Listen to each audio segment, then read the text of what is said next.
પ્રભુ કોઈને ન આપજે, અધ વચ્ચે રાખી કોઈની બાજી ના બગાડજે.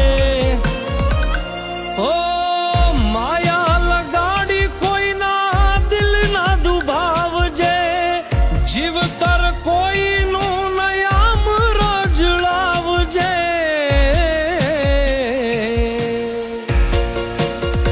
હે કોઈ પ્રીતમની ભાંગે જે દી જોડ, એનું દુઃખ એને પૂછો. હે એવી વહમી લાગે રે વિદાય, એનું દુઃખ એને પૂછો.